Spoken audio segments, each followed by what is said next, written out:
What's up, U.S. history? Mr. Chaluki coming at you with some notes here. This should be a pretty brief chunk of notes, and if you haven't already done so, you should start up a new page of notes, a fresh page that's titled Civil Rights Movement. That would be your overarching title up at the top. Yesterday, I gave a little bit of commentary on Jackie Robinson, which that's something that happens really a little bit before the civil rights movement gets going.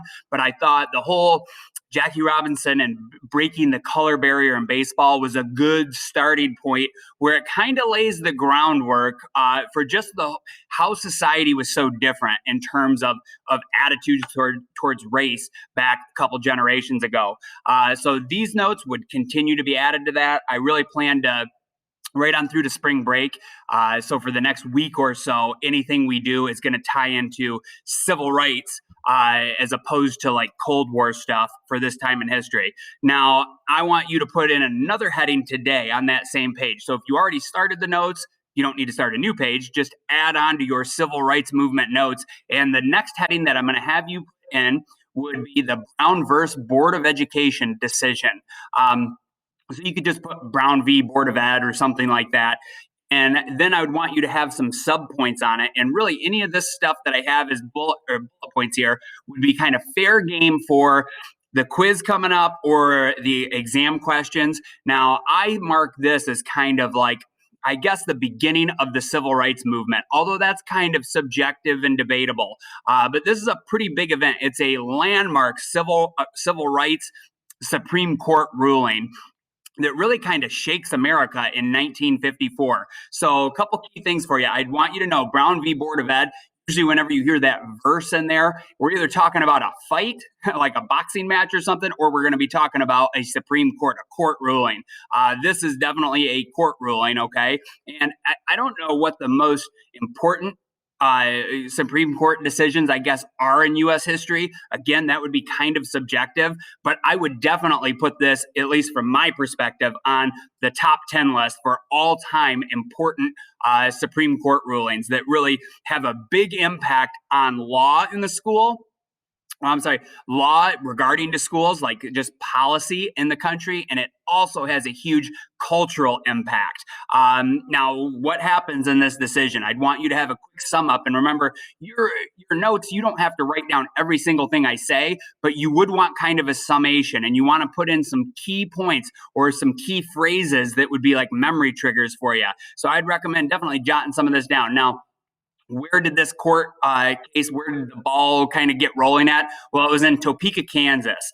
Not a place that you might think of, it'd be forefront of your mind for where controversial issues are percolating up. But that was where this one, a family essentially contested that. It was a black family. Photo of the girl is right here. Here's another photo of her.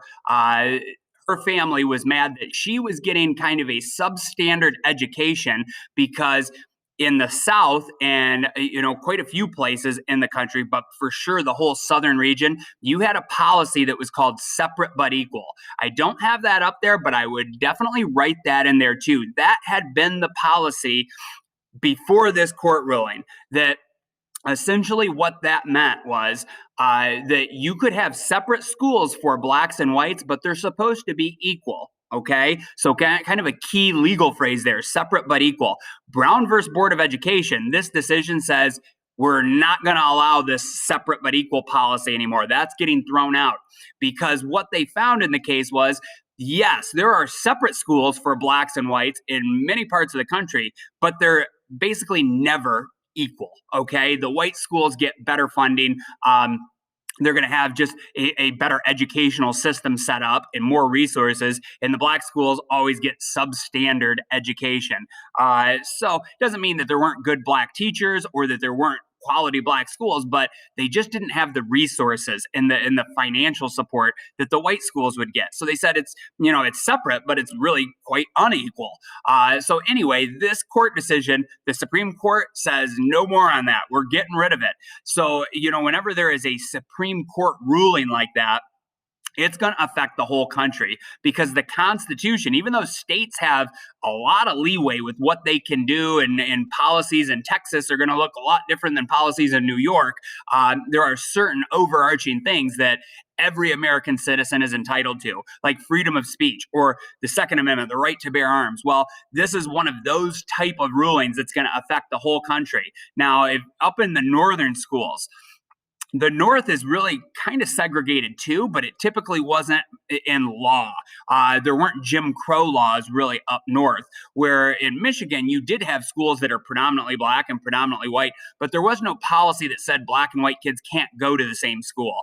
Now, a lot of times they were still kind of segregated by appearance, but usually that came down to in states like Michigan that kids living in the black part of town went to this school that was mostly black, and the white kids live over here. And it was just kind of how they were congregated and how neighborhoods fell. In the southern states, where they did have separate but equal, you would have maybe one city school district where there's one big school district there, and they would bus kids across town and separate them. And the black kids are going over to this school, and the white kids are going over to this school. So really, the geography had nothing to do with it. They were just separating them by race. That's what gets thrown out. And essentially, after this Supreme Court decision, it says you can no longer have segregation in schools. So segregation is an important term. We've talked about that a little bit before. We're going to get into it more in this unit. Segregation, you want to have this term from my class, like clear in your head and in your notes, but this is a good term for you to know just for life in general. When you talk about segregation, it means like separating. And if you're using it in the context of American history, segregation means like we're separating based on race, black and white. So segregation officially within the public school system, at least, gets thrown out after this decision. Now schools will be integrated. It means you can combine them together by the races. Sorry, my head was blocking that off. Segregation is out.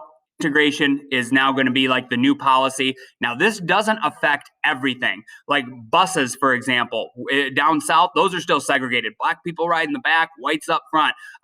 There's going to be a lot of things in society that are still segregated, but like you can start to see that the trend is segregation is on the way out.